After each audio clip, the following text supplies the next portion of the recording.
Sebagai komitmen untuk mewujudkan penegakan hukum yang berorientasi pada kepastian hukum, keadilan, dan bermanfaat bagi masyarakat, serta mengembalikan kerugian keuangan negara melalui jalur pidana dan perdata, Kejaksaan Negeri Palembang terus meningkatkan kinerja kejaksaan khususnya dalam bidang tindak pidana khusus.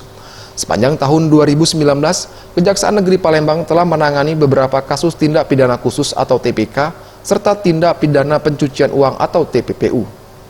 Dalam TPK dan TPPU, jumlah penerimaan negara dalam eksekusi sejumlah Rp915.933.666 dan jumlah kerugian negara dalam putusan ingkrah sebesar Rp1.034.499.335. Kemudian, tindak pidana pajak kepabeanan, cukai dan TPPU dengan penerimaan negara dalam eksekusi sebesar Rp1,2 miliar.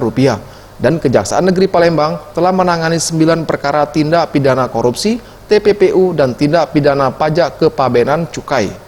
Kasipidsus Kejari Palembang, Dede Muhammad Yasin mengatakan, pihaknya berkomitmen untuk melakukan identifikasi, analisa sekaligus pemetaan yang komprehensif terhadap akar masalah dan faktor-faktor penyebab terjadinya korupsi, guna diformulasikan langkah-langkah perbaikan.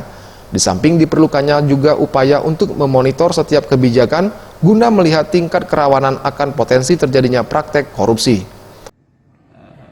Telah menyelamatkan keuangan negara dari tindak pidana korupsi sebesar Rp915.933.660. Itu dari tindak pidana korupsi.